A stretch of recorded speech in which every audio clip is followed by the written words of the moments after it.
Welcome to Soul Sisteries. You are here with Soul Sisteries, and we have just finished the most amazing interview with Linda Wolf, and I am so excited to share her with everybody. Her story of kind of hope through acceptance and diversity, and her life experience as a photographer and a humanitarian, and all of the amazing work she has been doing really since the 60s. Right? I mean, and just she's story after story after story. And I feel like we only scratched the surface, and it's just replete with so much that's amazing. But through it all, I loved that idea of yes, just saying yes, and then growing to meet that yes. Everybody, wait till you hear all about that. It is incredibly inspiring and authentic, lived, true. Really, really good stuff. Enjoy.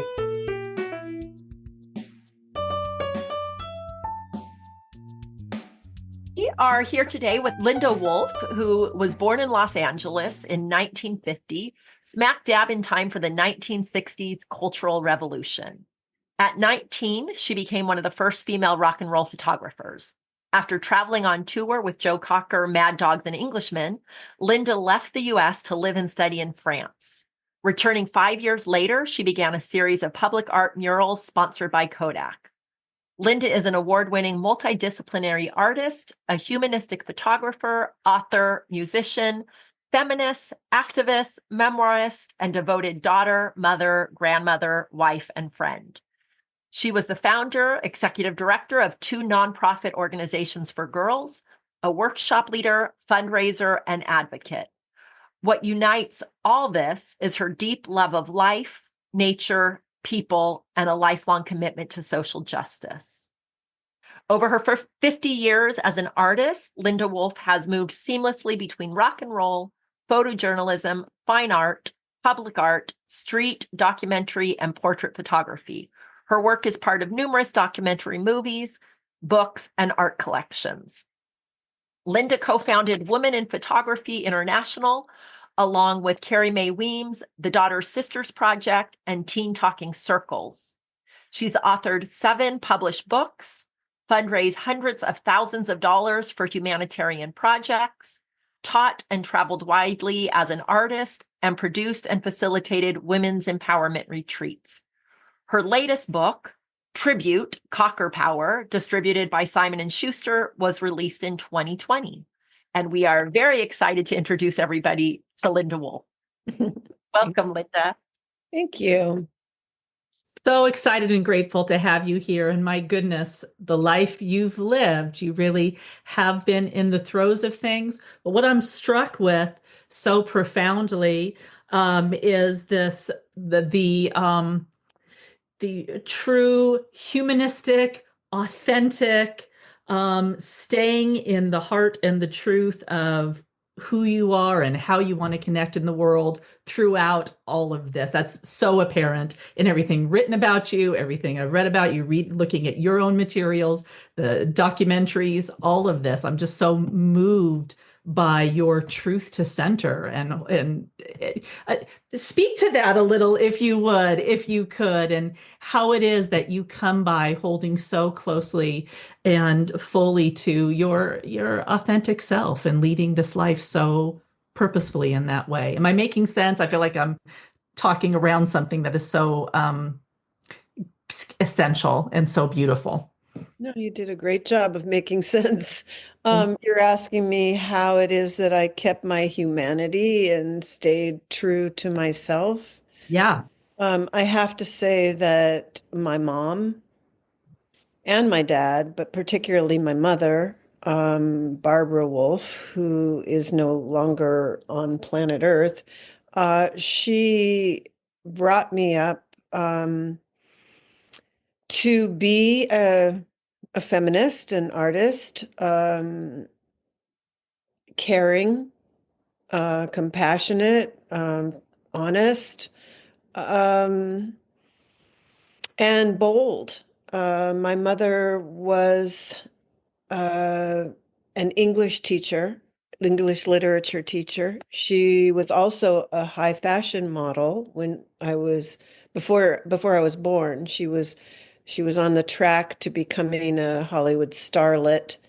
Um, but her life, she was married at 17 to my father, who was also, he was an amazing man. He had been a stuntman for Johnny Weissmuller, it's Tarzan. So my dad Yeah. was like, he was um, part of, he was the center for the USC Trojans. So I come from a family, also, my grandmother worked for the industry, the entertainment industry, and my grandfather was he was probably the owner who may have lost the ownership of the Apollo of the West, which was called the Lincoln Theater, which was a Negro vaudeville theater and music theater in Los Angeles.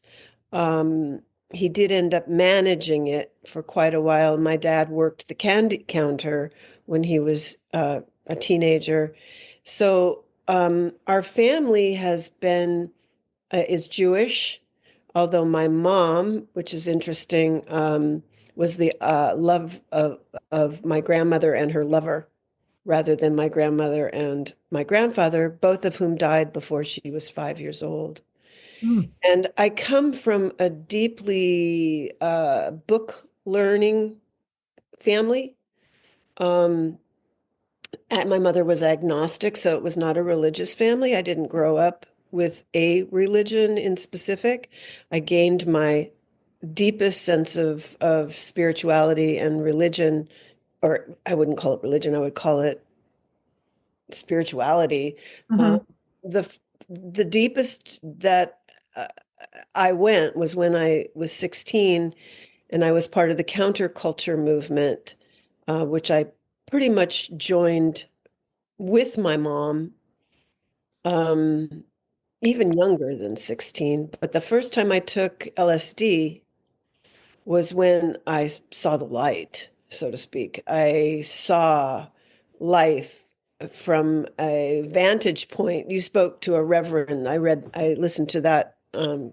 conversation. He went up on a hill to get an overview, and I got an overview the first time I took LSD. I got an Mm. overview of it all, and I felt deeply embedded in life. And Mhm. but then, so that was a very potent part of my beginning, but also so was my time in middle school, grammar school, high school, where I didn't feel like I fit in. I wasn't Christian. I wasn't, I didn't fit the status quo. And, that was a wonderful time to not fit the status quo Oh. because we had a whole group of us who banded together outside of the popular kids and started finding our own way as flower children and then Mm. uh, hippies and peace freaks. And a whole tribe of us grew together to understand a different way of living. And I honestly thought during those love-ins and be-ins that we were all part of in the 1960s that we were truly changing the world, that all these guys that we now see who have come back like virulent, um, I don't even think there's an insect that deserves the name to call these people that have come out from underneath the rocks. Uh, Yeah. And how did that that had happen? begun. Yeah. Yeah. And that we would have changed the world by now to one with Right. peace and no war. And there was just so back then, I would say there was a tremendous amount of hope. Yeah. I would say there was like we lived in not just hope, but we saw it in front of us because we were surrounded by it. Hmm. And that also brought in diversity. It brought in social justice, but it also brought in new consciousness about is this freedom just privilege that we have as hippies and flower children and peace freaks and such, even though was diversity in our midst? Hmm. We still weren't looking at the inner city. We weren't really acknowledging, we weren't really looking at anti-racism work in that same way. That was all coming in on a different track. And while there was some overlap, it wasn't till, wasn't till later that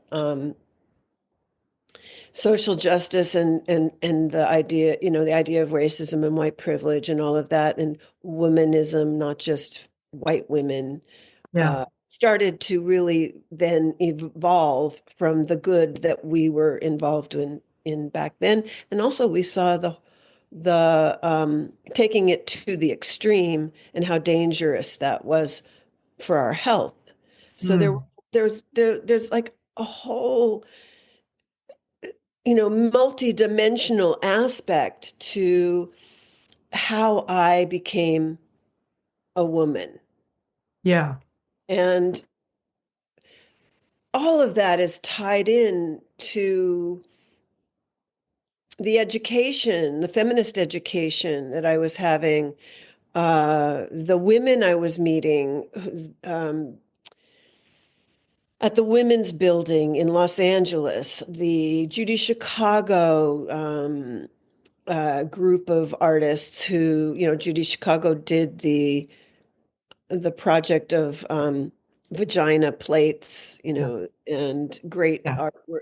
Well, I mean, suddenly we were looking at Woman House where they had taken over a house from in Los Angeles and um, started to uh, show what the state of life was for females with sexism Hmm. and violence, the financial aspects started coming in as well as the jobs and not being respected for the work that women do. And Yeah. it just that my life was constantly surrounded because I put myself into those spaces Yeah. with growth and with truth and with circles of truth and with listening.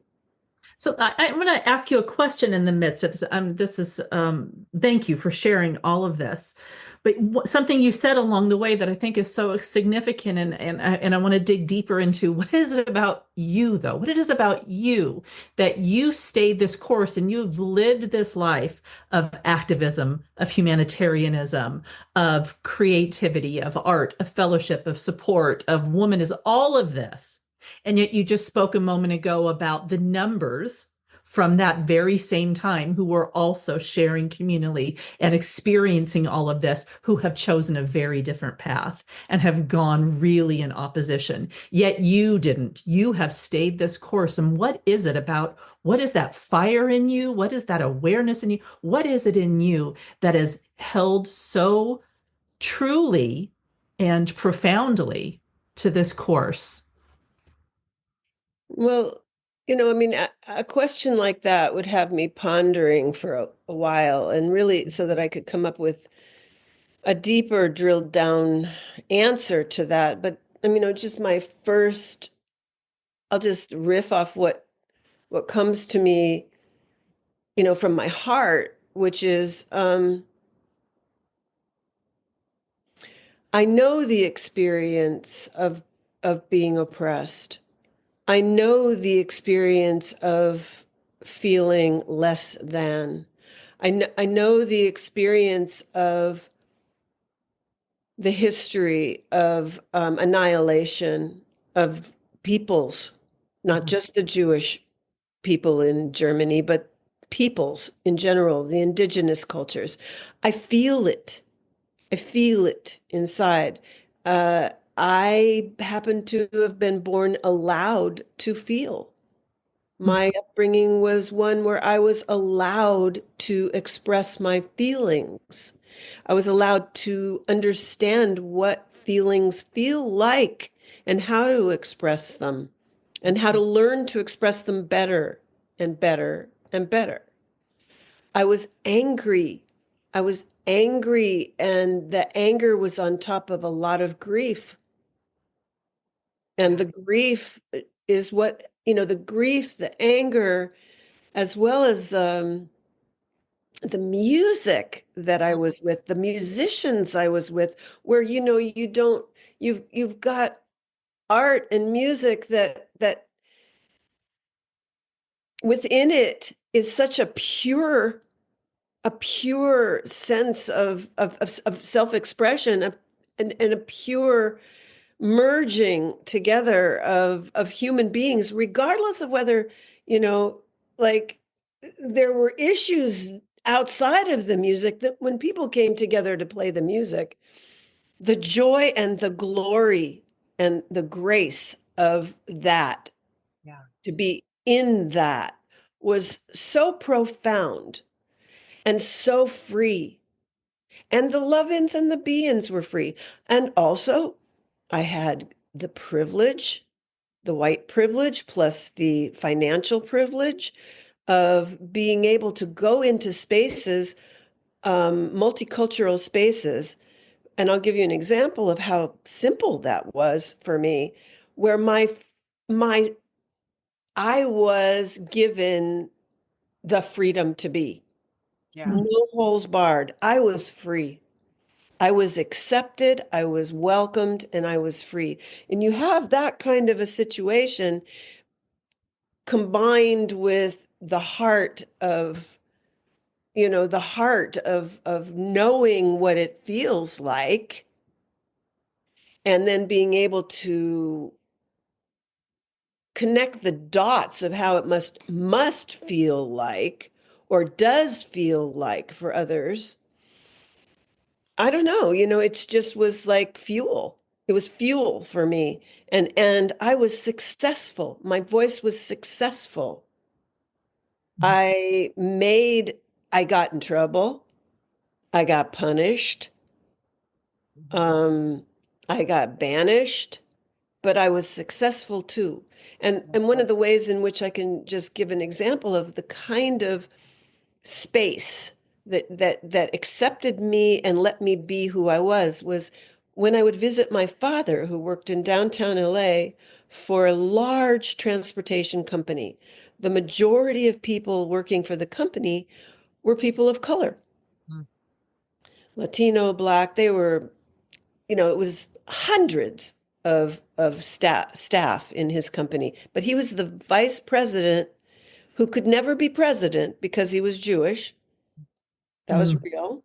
They'd Wow. never make him president, but he could be vice president all his time at the company, and knew it, which was tough. Yeah. Uh, but when they would have, and I was his daughter, his little daughter, the girl. And I remember going to the picnics, the company picnics, or walking through when I got my driver's license, going to visit him from Sherman Oaks to downtown LA, which by then was not what it is Right. today. It was the other side of the tracks.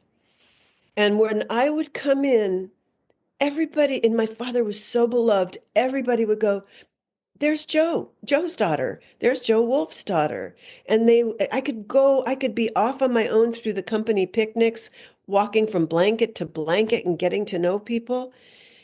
And they welcomed me because my dad, they knew with my father that he knew also what they were going through, having worked the candy counter at a Negro, I put that in quotes, um, uh, theater.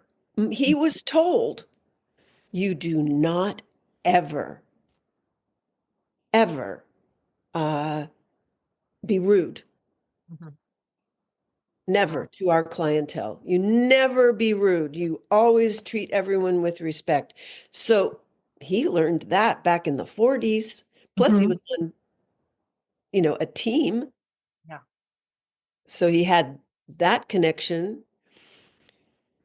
And plus, he was a stuntman, so he had that connection with many different kinds of people. So my father had a huge heart. And these people knew they could trust. My father understood where they were coming from and would stand up for them. So it was like, if I had any answer at this point to that, it's that everything colluded in my life to give me more and more and more courage to raise my voice. And my mom really instilled that in me. Uh, Wow. Having been married at 17 and not ever having found herself, then finding herself in the 1960s in the women's Oh my gosh. blasted movement where you learn your sexuality. She'd never had an orgasm the entire time she was married, Mm, and then discovered it with a lover like my grandmother, her mother had with a lover. Yeah. So, we were, and we still are, a family apart from the majority of people. And some people are afraid of us because it's threatening. I want you to adopt me is what I want. And other than that, this house we live in, it's filled with people yeah. a lot of the time who just hang out, young, old. Yeah. Mm. Yeah. So I have to say, just listening to everything you've shared, there's so many pieces that I want to talk about. And, I did do some research before we got together today, and I am just, well, I'm fascinated with everything you said. Donna, you said, like, I'd love to be adopted. To be raised around a woman who has a voice and has experienced so much and is willing to share that, not That's only it. through words, but through your art, through your photography, just amazing. And I could imagine, I know you have at least a daughter, and I can imagine what that would be like, kind of knowing the truth of womanhood from the beginning, it feels like, instead of having to always just be searching for something that's out of our grasp. And I'm thinking about all these things you shared and these movements. And I wasn't part of the Lovins and the Beans. I was born in the late 60s. But what I've heard about it just seems like a phenomenal time. Um, but I'm wondering, how do you, I guess, wrap your head around, I'm going to say, all that crap that you witnessed and experienced, and thinking you could, the answers were there. There was love, and there was hope, and there was joy, and there was end of war, and there was acceptance. And how do you wrap your head around what's happening today? Um, Well, first of all, I can't wrap my head around it. Yeah. There's no way to wrap your head around it. It's like, it's, I don't think even the best thinkers in the world can do much but create some form of an analysis that goes back to, okay, this started in a long time ago. I mean, I just spent 2 days in a undoing racism workshop.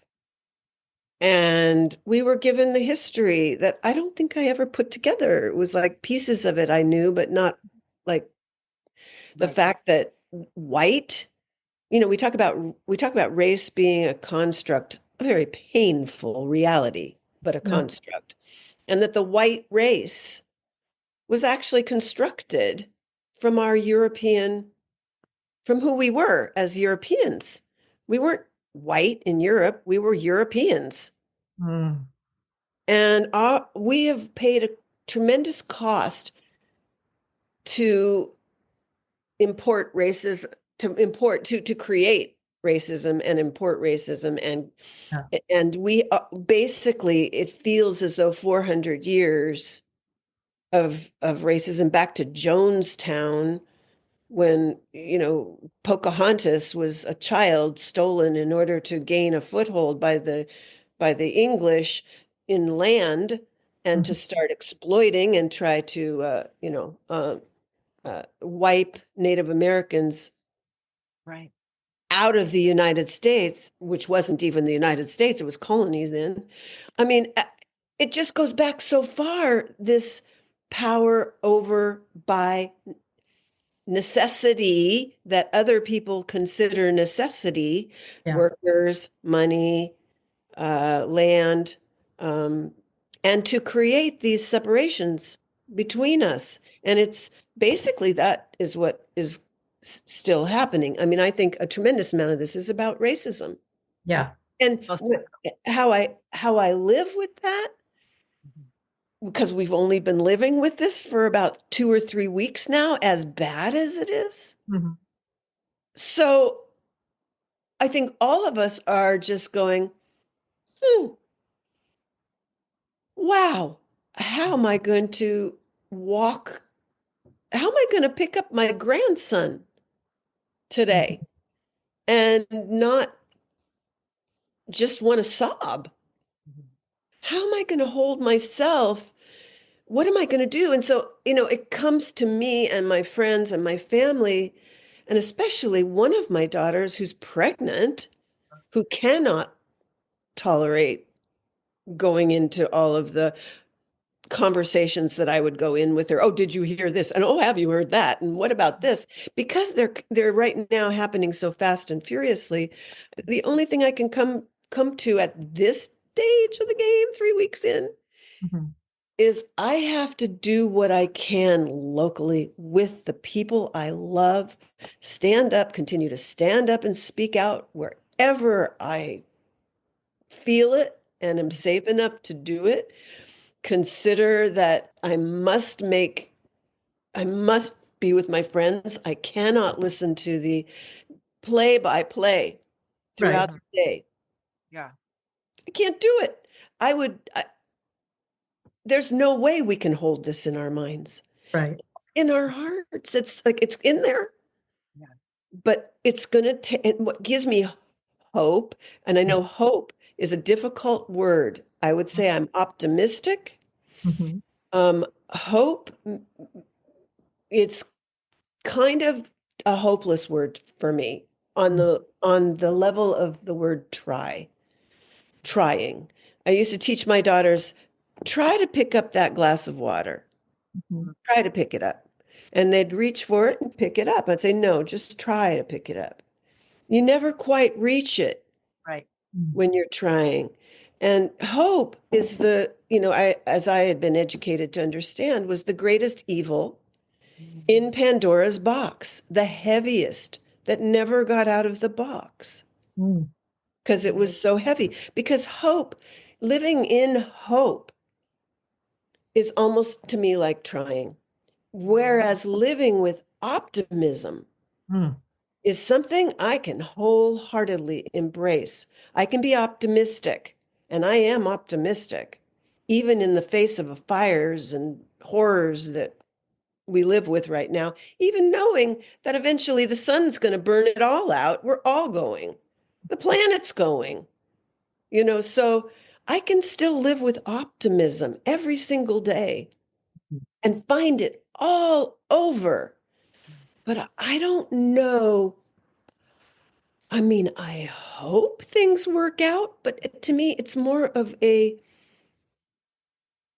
don't know, it's more of a word that is kind of like prayer. Mm. It's kind of like a prayer. And since I don't believe in a religion, the prayer that I see, and I do pray, is that, wow, I know that seed I'm going to plant in my garden is going to sprout beets and we're going to eat them. Yeah. I know it's going to be there. Yeah. I know that it may be worse in summer than it's always been before because of fires and Mhm. smoke. We might not be able to get out of the house. but I know that this is going to that tree outside is it's going to leaf out. Yeah. Now that gives me hope, or it gives me hope um, that when my grandson comes over, I will be able to put on a different movie than the crap that he might see somewhere else. Yeah. I mean, it gives me hope to see him smile and laugh. What doesn't give me hope? Well, what gives me hope is that he's in a family and a group of people and a city Oh, that represents what we stand for and that we can teach him. That Yeah. gives me hope. Yeah. Yeah. It was said to me today, I was speaking with somebody else earlier today, and she just said that when the macro view is so heavy and so hard, we don't ignore that that's there, but then the onus is on us to go more and more micro to find those moments and those experiences which do have hope or joy or whatever the word is that we want to put there, but that thing which sustains and excuse me, and allows us to keep moving forward. And I Well, thought, well, yes. And so your grandson clearly is part of that for you. Like how can we shift perspective in any moment and bring forward really the richness that makes this life right now livable? Because to your earlier point, if we're just in that space of the nightmares, then what are we even doing? Why are we even doing this? well, we're crippled by that. right. Yes. If we stay there, we're crippled. And so one of the things that gives me a great deal of hope, if I'm going to use that word, is I'm now friends with a woman who they live on Bainbridge, and she she's been doing community dinners at a local church. She's Jewish. It's a church. It doesn't matter. Mhm. But we do local community dinners the second Tuesday of every month. And so my husband and I go to help cook the community dinner, and it's organic vegetables from a local farm friend. It's helpline, which is what we have here for people who don't have enough money to to buy food, or they are in need, which I've even used myself from time to time. Um, and you can pay whatever you want. And we cook together, we talk together, and people come and we eat together. And that's really where we're creating community. I told you I want you guys to interview Heather Yeah. And we because are. I mean, you will hear more. She stands on my shoulders. Uh, it's all for her. It's all about creating community, folk community, Yeah. and people community, and nature community, and healing communities. Yeah. So, I mean, that's where I get through this. This is Yeah. where I get through this. And then, gosh, being able to have a family that has done the work of the teen talking circles that I created back when they were little, to have a family who actually uh, do compassionate listening with each other so that we can have healthy, loving relationships where we're not running away from our issues. I mean, that in itself is just like, oh my gosh, Yeah. that Yeah. keeps me going. You know, To by not have all these horrible arguments or Yeah. divorces, I mean, my ex-husband, I call him my husband, to be able to continue hearing each other. That's a tremendous gift. But I will just say, Linda, by training, I'm a licensed marriage and family therapist. So I love to hear that, the being able to raise your children with that compassionate listening and speaking is huge. Yeah.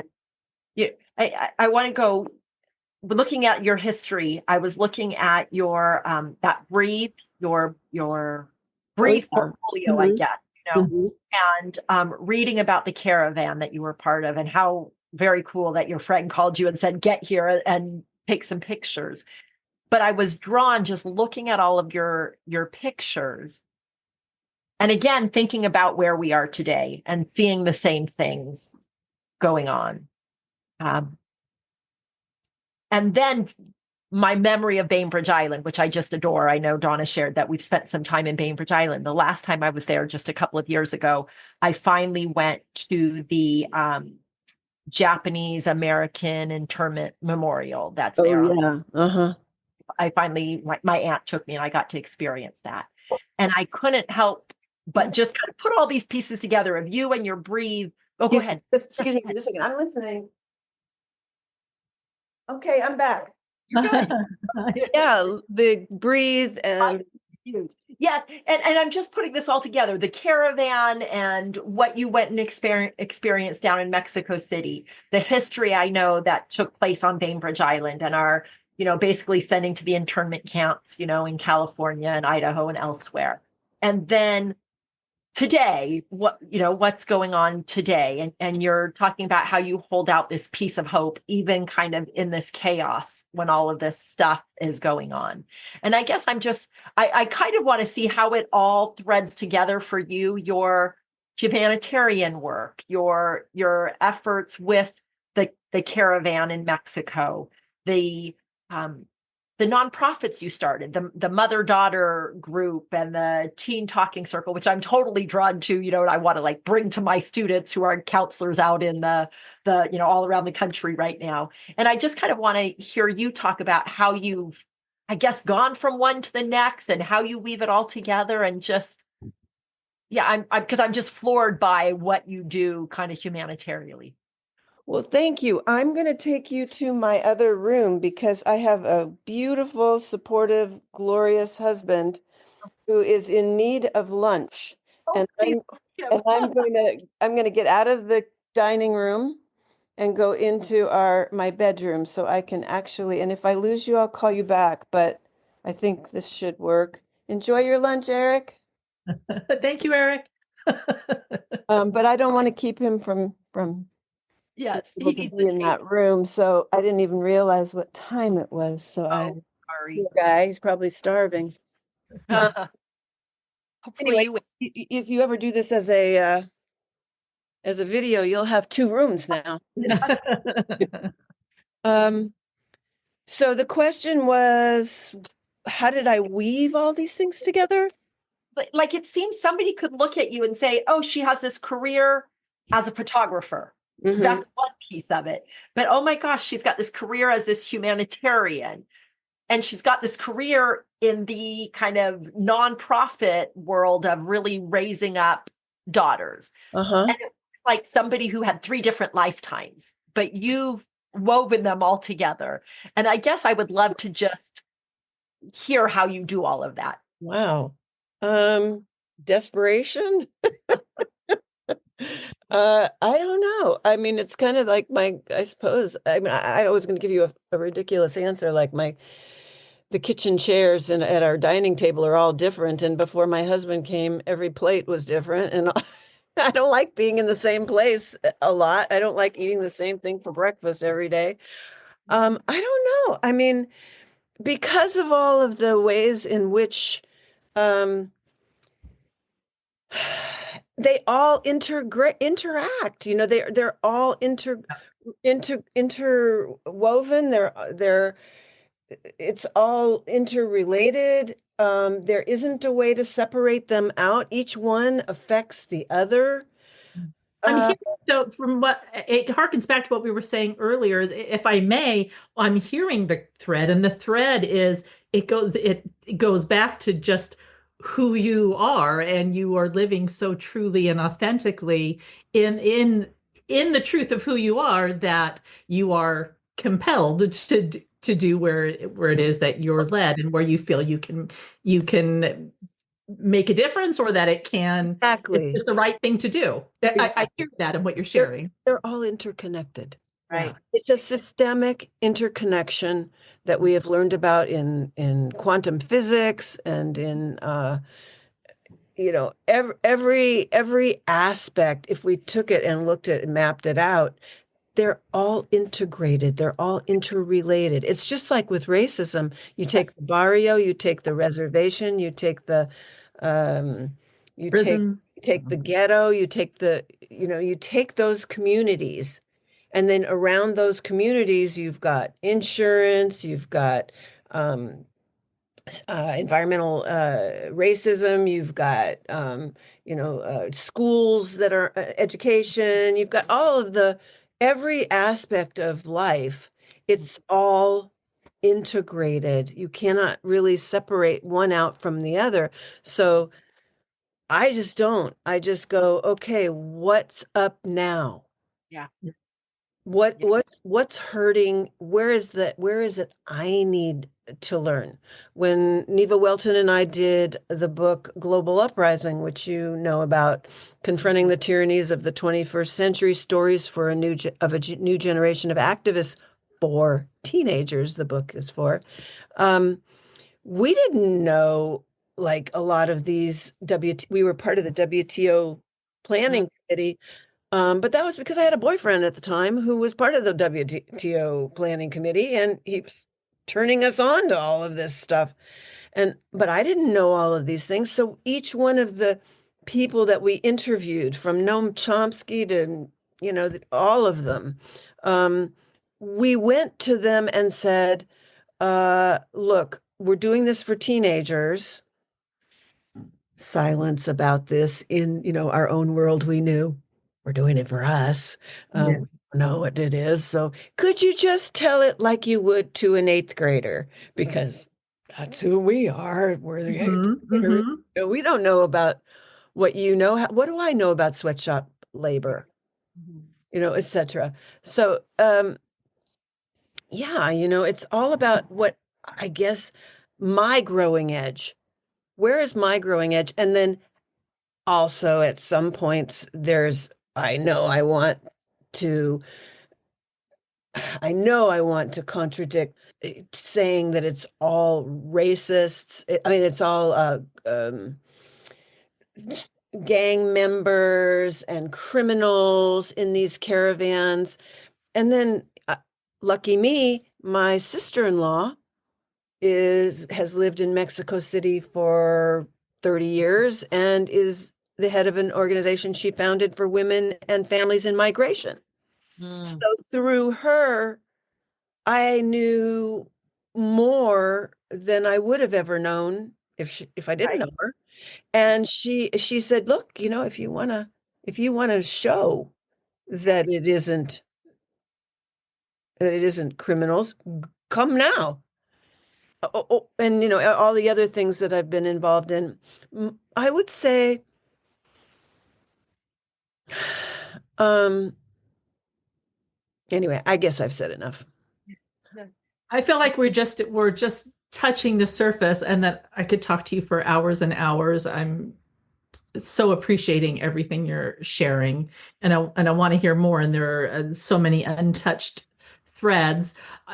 Part of what I'm hearing, and I'd love you to speak on a little bit, is I want to honor your time also, is what I'm trying to say. And I know that we only have so much time, but from the earliest days, like again, listening to your documentary, reading about you, reading information about you, what I'm struck with, take for example your time with Fanny and going on and doing the photography and living with, and you just so easily, it seems, said yes to each of these opportunities that came your way. You just said yes and then figured it out.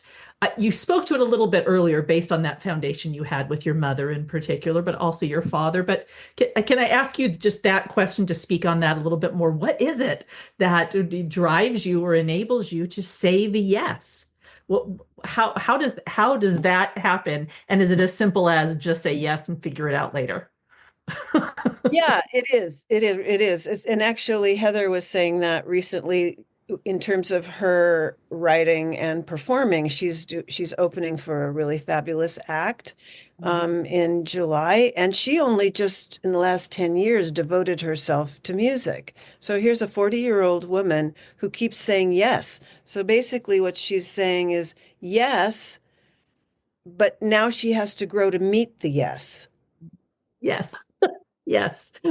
And it's somehow there's a self-confidence, and believe me, I have struggled for my self-confidence. I have struggled for my self-confidence. I'm 75 this year. That's the reward Yeah. for decades of struggling with self-confidence because how could one not? I'm a woman. Yeah. Mm, I was a girl. yeah. I mean, we got it from every angle Yeah. and still are. So, Yes. so I think I've had enough successes and I've had enough support, financial, Mm. as well as family and friends and colleagues. And I was in the right place at the right time in Los Angeles, especially with Fanny and Joe Cocker, whereby I got a free ride to some extent, or a free pass, or an all access pass because of that. Yeah. Because doors open for people who are um, considered rock royalty. And even though I wasn't a musician, I was still part of rock royalty. Yeah. So the rock royalty aspect really does make a difference. If I tell people, even at I mean, literally, no matter where I go, no matter what I've done, the thing usually that stands out the most is, oh, you were one of the first female rock and roll photographers? Wow. It's cool. And I think one of the reasons that it is cool is not just because of the fame aspect or the money aspect but is, I mean, the excitement Mhm. of being involved on large stages with big music, with music is something that all of us, it's like air, it's water, it's Yeah. one of the elements that is just Yeah. Yeah. for our bodies, our souls, our minds, everything. And that having had that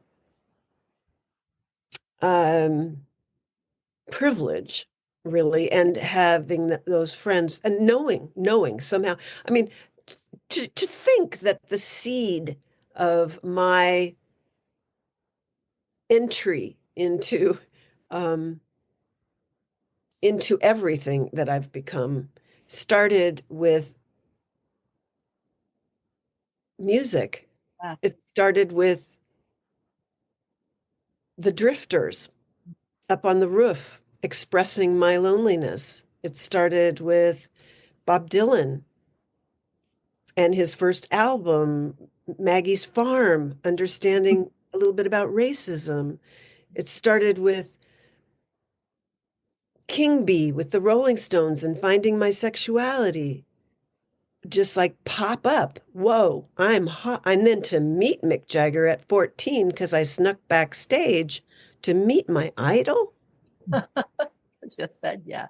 and fall against his chest and look up at him like, oh my God, it's you. Well, from that point on, who was going to keep me away from being backstage? Amen to that. Yeah. So, Yeah. I just was in some ways the right, right time, right place.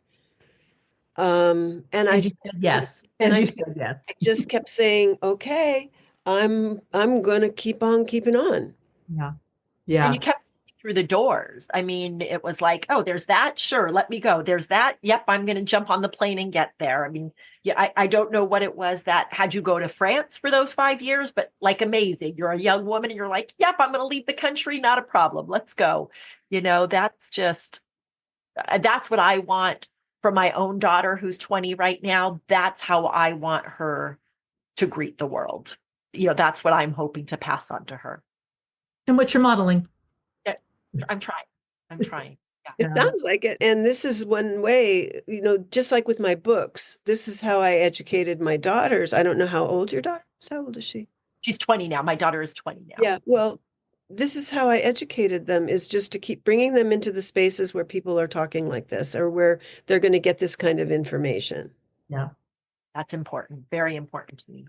Bringing them into the conversation. I love that. That's so worth reiterating. And I also want to reiterate a thing you said a moment ago, which was grow to meet the yes. I think, producer Kirk, as we put this information out there, that's a tag that we for sure are including. Grow to meet the yes. I think that's such an important one. All right. So this beautiful life lived and so much more to come. You've taken advantage of so much. So let's go back to when you're likely before that 14-year-old, let's say 12, 13. That girl, if she were talking to you right now, what would she have to say? What would she think about this and where you are and who you are? What would be her words to you, do you think? Oh, wow. The 12-year-old would have said, "Oh yeah, makes sense." The the 13-year-old would have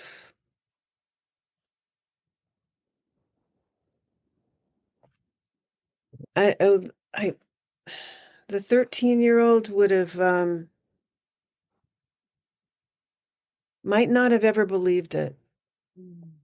The 12-year-old, oh yeah, the 10-year-old, the 11-year-old, just free and beautiful, and just beginning to sense that she wasn't blonde, straight-haired, and thin. Mm. And the 13-year-old would have been unable to throw up and be or be bulimic or anorexic, just continue to eat until she was so sick to her stomach she would cry, then cry until she was done, and be so lost, absolutely lost. The 13-year-old, I don't know if she would have ever believed that I could be who I am today. And yet she's the one who then took the next step and got you here. She did. Well, She found it. She was 14 or 15. Yeah. Well, she became the 14-year-old and the Yeah. 15-year-old and so on. So you see, as I told you, I know what it feels like Yeah. to feel suicidal without being suicidal. I understand that. I do. And that the pain is so profound and so shameful, that the shame is so shameful, Yeah. so horrible, you don't want to have your face, that bad. So I had it pretty rough in terms of being a nail biter, overeater. And I got more and more angry. A lot of that also was because my mom was blonde, straight-haired, thin, and beautiful. And compared to her at 13, not at 12, but at 13, I was not any of those things, and therefore I couldn't pass. I couldn't pass. Yeah. And that was really important to me. And it was my mom, bless her heart, and all the love that all the support she's given me, she knew it. You could see it. It wasn't as though it could be hidden at home and she was an earth mother making me feel, having some other way to deal with it. It was all too obvious in Hollywood, in Los Angeles, that I didn't have what she had. So that was awful. That was Yeah. painful. And it lasted that went on all our lives together. She was always apologetic about it. Even her like psychiatrist told her, your daughter's going to be angry with you through no fault of your own. And we had a really tough relationship because I was angry about that I couldn't be her. I couldn't Yeah. go through life that easily. But that's what made me who I am, is that I couldn't go through life that easily. And Yeah. I had to find another way to go through life. Yeah. and and your story is so inspirational. Some of when things just come easy, it's like, oh, that's really kind of cool. But even hearing more of the struggle you had before you got to kind of the stuff that we knew about, from reading on your website and the books and that sort of thing. I don't know, it's even more inspirational to me. So I think I'm excited to share your story with my daughter, and with other young women I know, because I think, especially with the events of the world, it needs to be heard. Um, but I guess I want to ask you then, because I think Donna and I are both probably very inspired by you. And we're looking at you as this 75-year-old woman who's like, oh my God, yeah, I want to accomplish that. I want to meet the yes. I have to figure out how to meet that yes. Who, who do you get inspired by?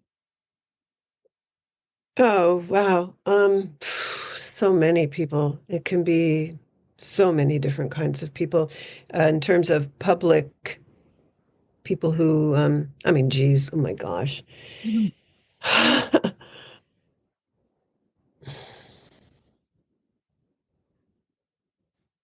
I want to bridge 13, 14, 15, 16. I want to go back to there because those are Sure. the people that inspired me. Um, Back then, none of these people were famous. None of them had cut record deals. We were all living in LA. And at 14, after I found a friend who, if it would have been the punk era, we both would have been punks together, but we were both the freaks. The freaks were after the freaks were before the hippies. Flower children, then freaks, then hippies, then peace freaks. I mean, there's a whole like a whole life of it. Anyway, um, Trina Lopresti was her name, and she had long black hair like this, and she was very thin, and she was very gaunt. And she and I would eat lunch together in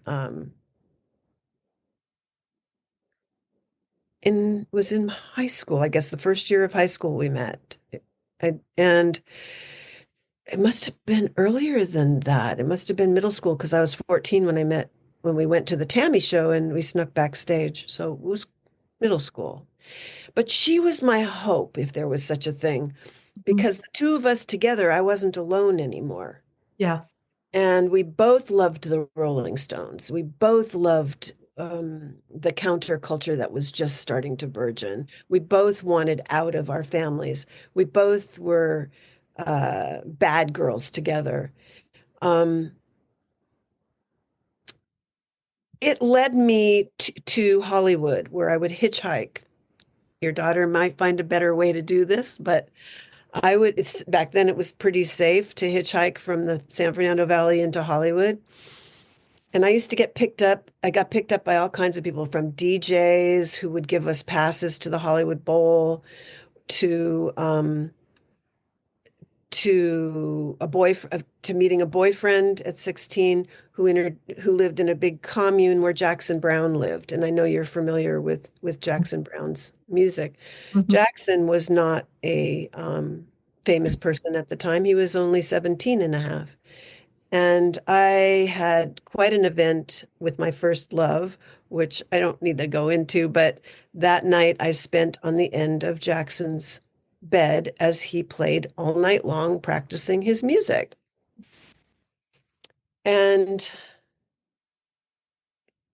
through Jackson and through my boyfriend at the time and another boyfriend, I just kept navigating through a world of beautiful people playing Mm, playing music. But I didn't have anything that was mine. And it wasn't a point where I'd met Fanny or thought that I could play the music or sing or do something myself, which your daughter can do now, much more easily than.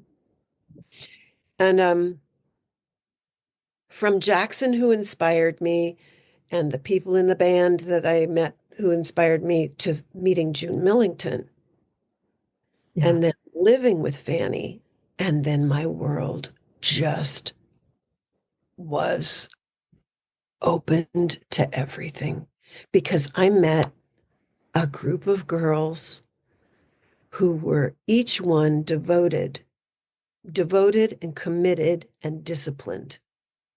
Yeah. And that was when my whole world Yeah. changed. And I thought, well, if Jackson can do it, because now he's getting his record deal. And because he was just a guy I knew. And if Fanny can do it, I can do it. And that was a very pivotal moment for me. That moment was one of the most pivotal moments for me. And then as an adult, one of the most pivotal moments for me that changed my life was back when I was in my 40s and I was going through a horrible divorce. Not in the sense that we didn't love each other anymore, but just that we didn't love each other and want to be together. And the betrayal of a man. And I finally realized that nobody was going to love me till the day I died but me. Mm, Couldn't count on anyone to be there for me until the day I die, except for me. And if that was true, that I'm the only one that can be there for me till the day I die, I have to be my own beloved. Because if I'm not my own beloved, yeah. what am I doing? And then that was a pivotal moment that also changed my life. So the change when I realized if they can do it, I can do it. Yeah. Yeah. So those are two moments that were like my come to Jesus moments, and changed my life. Thank you. Thank you so much. Gorgeous. Every word of that. Thank you. That's beautiful. That was worth everything right there. Just profound. All right. So I know that we're up against the hour, and I know that you have another commitment, and we don't want to overstay our welcome.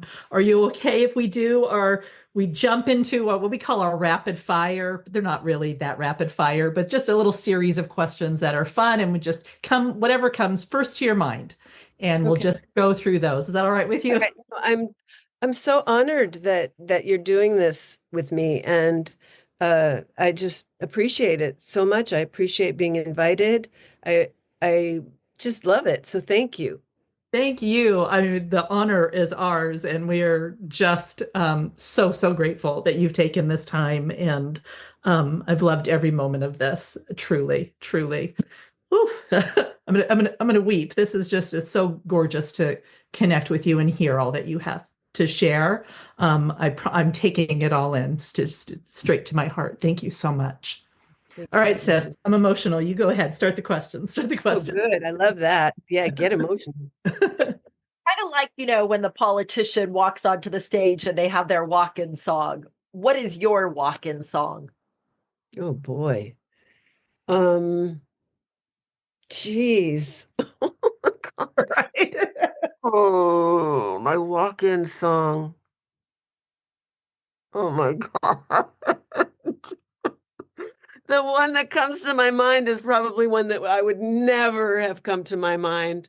These boots were made for walking, and that's just what they'll do. but One I of wouldn't these walk days, all these over boots are anybody. Yeah. One gonna of these days, these boots are gonna walk all over the shitty things cool. you're doing.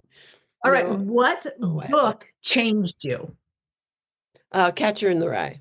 Yeah, oh, good one.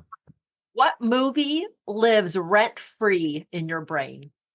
Well, of The Graduate, but I'd have to say right now, um, the Perfect Days. Perfect Days. Oh, That excellent. that's a recent one, but I'd say The Graduate. Cool, cool. What did you love doing as a kid that you love doing to this day? Playing piano. Oh, you're a pianist as well. What That's a big word for what I do. if you can make a tune on the piano, you are a pianist in my eyes. So I have a player piano, so it just does it for me. But what in your world is lighting you up right now? Um, well, geez, my grandson probably the most, and my daughters and my husband. Um,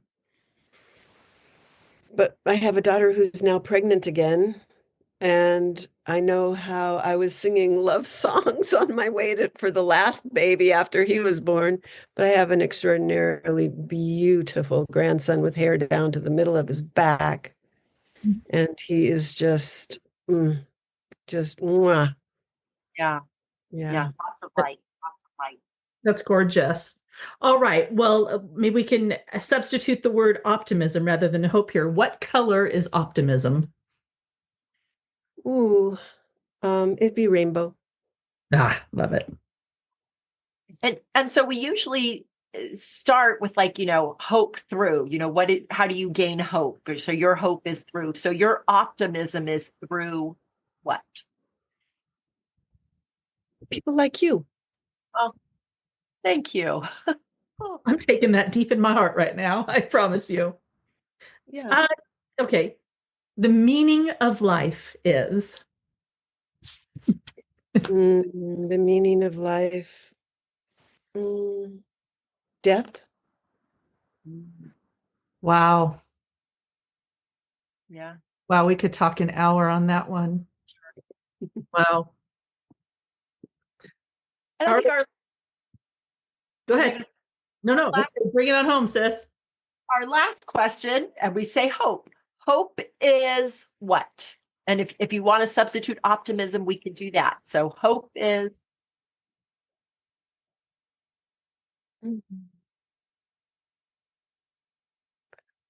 Hope is a faith that something we're longing for can happen. Mhm. Yeah. Yeah. It's more than a faith, it's a prayer.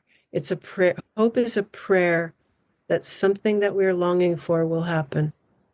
Yeah, I like that. And I am very hopeful right now as I long for some certain things to happen coming up here. And I will continue hope.